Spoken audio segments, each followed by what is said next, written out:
Sir एक तो first of all आपको थैंक यू। एक तो मैं एक्सेल क्लब का स्टूडेंट हूँ आपका। एक्सेल क्लब का और स्टूडेंट, सर क्या बात है। हाँ जी। एंड सर मैं बहुत परेशान हूँ पहली बात तो। क्यों परेशान हो बेटा, बताओ सात तुम। सर मैं 2019 से ही सीए फाउंडेशन कर रहा हूँ, लेकिन अभी ओके। तक मुझे कोई रिजल्ट नहीं मिल रहा है। ओके। एंड सर फिर मैंने मे 20 में अटेम्प्ट हुआ नहीं। फिर नवंबर हम्म। में हुआ, नवंबर से फिर दिसंबर गया। दिसंबर हम्म। में भी दिया तो सर मेरे 200 से ऊपर तो आ जाते हैं मार्क्स, लेकिन मैथ में कभी 38 कभी 39। ओके। एंड सर इस बार थोड़े पेपर भी लेंदी हुए थे, हम्म। तो मेरे 200 से ऊपर आ गए थे, लेकिन मैथ में 39 स्कोर था भाई। हम्म। और सर मैं ओके। बहुत फ्रस्ट्रेट हो चुका हूँ अब। और सर फ्रस्ट्रेशन सीए तो छोड़ना होती नहीं है। चाहता। हम्म। ओके। तो मुझे बताओ, साथ साथ ऐसे क्या कर रहे हो, सी के साथ आप और क्या कर रहे हो? सर मैं वैसे भरतपुर राजस्थान से हूँ, हम्म। और बीकॉम में लोकल कर रहा हूँ। हम्म। एंड सर एक्सेल कर रहा हूँ आपके यहाँ से। हम्म। बस इतना ही। ओके। अग्रिका, आपसे शुरुआत करते हैं क्योंकि आप सी फाउंडेशन वाले बच्चों के साथ ज्यादा आपका जो है वो बैठना है। वैसे मैं चैट एक बार पढ़ देता हूँ। अग्रिका के नाम जो है वहां पे डिस्कस हो रहे हैं। मुन्ना मैम, कालीन भैया, और एक देखा लाल फूल नीला फूल, अग्रिका मैम ब्यूटीफुल, क्या बात है। अग्रिका कम ऑन, जल्दी से पीयूष हाँ को जी। बताएं कि क्या करना चाहिए इनको। सीए फाउंडेशन आप ज्यादा देखते हैं, आप ज्यादा समझते हैं सीए फाउंडेशन बच्चों को, please. Okay, hi Piyush. Yes Piyush, sir. सबसे पहले तो मेरा ये सवाल है कि जब भी तुम एग्जाम्स दे करके आते हो, राइट, तो हमारे पास 1.5 से 2 महीने होते हैं रिजल्ट्स तक के लिए। उस दौरान तुम क्या करते हो? मतलब क्या तुम वापस से पढ़ाई, मतलब एनालिसिस करते हो कि आपका कैसा गया एग्जाम? क्या करते हो? मतलब what do you keep in touch with the syllabus और you just keep it away? Ma'am मैंने जब पहली बार एग्जाम दिया था, तब तो मुझे लगा था कि मैं फेल हो जाऊंगा। तो मैंने हम्म। दोबारा से पढ़ाई स्टार्ट कर दी रिजल्ट से पहले ही। हम्म। तो तब मुझे कॉन्फिडेंस आने लगा। उसके बाद मई में एग्जाम हुआ नहीं। फिर पोस्टपोन हम्म। पोस्टपोन होते गए एग्जाम। तो फिर मेरा और थोड़ा कॉन्फिडेंस लूज भी हुआ, फिर अप भी हुआ। फिर लेकिन मैंने एग्जाम दे दिया दिसंबर में, दिसंबर 20 में। लेकिन उस हम्म। टाइम मुझे बिल्कुल विश्वास था कि मैं पास हो जाऊंगा। हम्म। तो मैंने इंटर की कोचिंग स्टार्ट कर दी थी तभी, ओके। एग्जाम देने के बाद ही। हम्म। पर लेकिन मैथ में मेरा स्कोर नहीं आ पाया। ओके, फिर तो मतलब कहने का मतलब है कि आपने you lost touch with your subjects of CA foundation and you started preparing for intermediate. Yes ma'am. और इस बार के जो रिजल्ट्स थे उसमें कैसे स्कोर आए थे, मतलब other than maths? Ma'am accounts में 65 था। हम्म। एंड लॉ में 45। ओके। और मैथ्स में 36। हम्म। और इकोनॉमिक्स में 70। ओके, इकोनॉमिक्स में तो इस बार बहुत अच्छे मार्क्स आए हैं सबके। मेरा ऐसा मानना है ना, दो चीजें हैं यहाँ पे। पहला ये कि हमारे पास 400 नंबर हैं, उसमें से हमें 200 मार्क्स क्लियर करने हैं, राइट? 200 नंबर चाहिए यस मैम। होते हैं। तो यस मैम। ये इंटरमीडिएट में भी अगर हम देखें 4 सब्जेक्ट्स वाला ग्रुप, और फाउंडेशन में भी देखें या फिर फाइनल्स में भी देखें, मेरा ऐसा मानना है और मेरा ऐसा एक्सपीरियंस रहा है कि अगर हम एटलीस्ट 2 सब्जेक्ट्स को out of 4 subjects, at least 2 subjects को 70-80 तक का प्रिपेयर करते हैं, या फिर उससे ज्यादा भी आप डेफिनेटली टैग कर सकते हो। मतलब टारगेट कर सकते हो 8, 9, 80, 90 तक का। तो then you have high probability कि आप पूरा ग्रुप सेल थ्रू कर जाओगे, राइट? तो फाउंडेशन में मैं ऐसा कहूंगी। और दूसरी बात ये कि मैथ्स या फिर किसी भी सब्जेक्ट में, लाइक फॉर एग्जांपल लॉ में जनरली बच्चे फेल होते हैं बहुत ज्यादा। लॉ में आपके बहुत अच्छे मार्क्स तो नहीं है, हम कहेंगे। Like when you come back after giving exams, मेरा ऐसा मानना है कि जिन चैप्टर्स को आप नहीं करके गए थे, जिसमें आप अनकंफर्टेबल हो, उससे वापस शुरुआत करो। जनरली हम क्या करते हैं, we fall back into the comfort zone, और जब फेल होने के बाद ना हम वहां से ही शुरू करते हैं जहां से इजी था। ऐसा आप भी करते हो? और फिर अल्टीमेटली यही होता है कि पिछली बार भी लेट्स सपोज डेरिवेटिव छूट गया था, इस बार भी डेरिवेटिव छूट गया। मतलब यस मेरे मैम। साथ सीए फाइनल में ऐसे होता था। मैम डेरिवेटिव्स करके ही नहीं गया था इस बार में। बस एग्जैक्टली वही है ना। तो दो चीज मैं कहूंगी कि number one, go for it, कोई इश्यू नहीं है। पहली बात तो ये देखो ना कि तुम अपना फुल थ्रॉटल दे ही नहीं रहे हो और तब तुम फेल हो रहे हो। कहने का मतलब, अगर आप 100% दो कि नहीं, मुझे जो पता था, मैं जितना कर सकता था वो मैंने किया और तब मैं फेल हो रहा हूं, तो मैं हताश हो रहा हूं, है ना? तो यहाँ पे दो चीज मैं बस कहूंगी टेक अवे पीयूष, कि number one, figure out what are your 2 subjects rather to the sub subjects as well, क्योंकि हमारे पास 8 है देखा जाए तो। बीसीके में यस यार मैम। तुम्हारा इतना अच्छा बीसीके हो सकता है कि तुम 30 आउट ऑफ 30 टारगेट कर लो।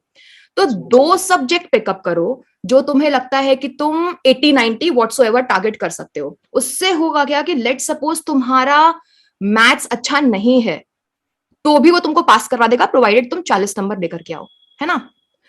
समझ रहे हो इस बात को? और दूसरी बात ये है कि मैथ्स में या फिर और दूसरे भी सब्जेक्ट्स में एनालिसिस करो कि कौन सा वो चैप्टर है जिसको मैं हर बार ना आखिरी के लिए छोड़ता हूँ, क्योंकि हम प्रोक्रास्टिनेट करते हैं उन चीजों को जो हमें बिल्कुल अनकंफर्टेबल लगते हैं। मैम एक तो आप लॉ के जो बोल रहे हो कि नंबर कम इस वजह से आ रहे हैं, तो मैम हमारा बैकग्राउंड हिंदी मीडियम से है शुरू से ही, तो मैम इंग्लिश मीडियम से जैसे अभी धीरे धीरे हो रहा है, मतलब अंडरस्टैंडिंग होती है, फिर लिखना पड़ता है, तो मैम प्रॉब्लम होती है बीच बीच में, क्योंकि बैकग्राउंड ही शुरू से हिंदी मीडियम में लिखा है मैंने सारा, तो इस वजह से लॉ में भी लेकिन एटलीस्ट पास हो रहा हूँ, लेकिन मैथ में पास होना जरूरी है। तो वही कहा ना कि मैथ्स में देखो, इसके बारे में मैं बोलती हूँ, मैथ्स में अगर पास होना जरूरी है तो पिकअप दोस चैप्टर्स जिसमें तुम अनकंफर्टेबल हो, जिसको तुम लास्ट के लिए छोड़ते हो, तो उसको टारगेट कर लो ना। उससे तुम्हारे 5 नंबर 6 नंबर पर चैप्टर तो बढ़ जाएंगे, और बाकी जिसमें कंफर्टेबल हो उसमें तो हर बार तो मार्क्स लेकर के आ ही रहे हो, समझ रहे हो? तो उस तरीके से स्ट्रैटेजी लगाओ। और दूसरी बात, यहाँ पे मैं भी लाइव क्लासेस लेती हूँ सीए फाउंडेशन में, तो जनरली बच्चों के ये एप्रहेंशंस होते हैं कि हम हिंदी मीडियम से हैं। मुझे ऐसा लगता है कि मेजोरिटी अंग्रेजी मीडियम वाले लोगों की भी अंग्रेजी इतनी अच्छी नहीं होती कि एकदम चीर फाड़ मचाने वाली इंग्लिश हो, कि भैया एकदम ब्रिटिशर्स वाली इंग्लिश हो, ऐसा कुछ होता नहीं है। वो हमारा एक वहम होता है कि हम हिंदी मीडियम से तो हम कैच नहीं कर पाएंगे, तो वो पहले चीज निकाल दो अपने दिमाग से, आई थिंक बेहतर रहेगा। It's all game of your mind, and secondly those 2 things that I told कि उस पे काम। इस बार समझ ही नहीं आ रहा मैं एग्जाम दूं या नहीं दूं। क्यों नहीं दोगे? बिल्कुल दोगे ना, बिल्कुल दो। बहुत फ्रस्ट्रेशन से हो रही है। कम ऑन, यू सेड कि you are scoring more than 200, it's a boon, मतलब ब्लेसिंग। लोग 150 110 पे बैठे हुए हैं, तुम पास हो।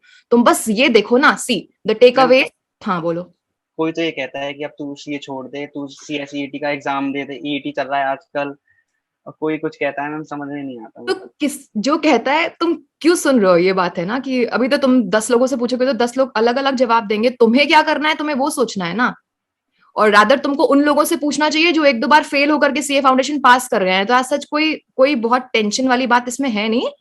पहली बात तो तुम्हें फिगर आउट करना है कि तुम सच में करना चाहते हो कि नहीं। अगर तुम करना चाहते हो, मैम सीए छोड़ने नहीं चाहता मैं, तो तुम दूसरों से पूछोगे ही नहीं ना। पहली बात तो, अगर मैं कुछ करना चाहती हूँ, मैं उसमें फेल हो गई, तो मैं ये थोड़ी ना पूछूंगी किसी और से कि मुझे करना चाहिए कि नहीं। जब तक आप दूसरों से पूछ रहे हो, वैलिडेशन ले रहे हो, इसका मतलब है कि आप नहीं शायद करना चाहते। मैम मेरे मतलब रिलेशन में कुछ सीए हैं, वो खुद कह रहे हैं कि तू सीए नहीं कर पाएगा, तू छोड़ ही दे। फिर दैट इज, मतलब मैंने आज तक ऐसा सुना नहीं है, क्योंकि जनरली जो लोग वो चीज कर चुके होते हैं वो जनरली नहीं बोलते। बाकी I don't have an answer to this, because I would never go and ask someone ki should I do this or not, provide given the fact that I want to do it, है ना? So stop that noise. Rather, don't go there and ask, get validation from there. You just focus on your thing. You're getting 200. That's awesome score. Let me tell you. ठीक है sir, आप कुछ कहना चाहेंगे? बिल्कुल Beniwal sir आप भी sir मेरे ख्याल से अब बहुत सही तरीके से सबसे पहले तो ना बड़ी अच्छी बात ये कि आप करना चाहते हो, मतलब अदरवाइज ना एक डिबेट ये होती है कि आप करोगे या नहीं करोगे। एक चीज क्लियर होगी, ठीक है। सेकंड दोस्त, अगर आप करना चाहते हो ना, फिर आपको डिस्कस ही नहीं करना चाहिए। मैं एक छोटा सा एग्जांपल देता हूँ, हालांकि वो सीए से रिलेटेड नहीं है। जैसे बड़े सारे एथलीट होते हैं, वो ना कोई ना कोई फील्ड चुनते हैं, ठीक है। अब वो एक फील्ड में चले जाते हैं और वो ये देखिए दूसरे वाला दूसरे फील्ड में है, तो अपनी फील्ड थोड़ा छोड़ते वो।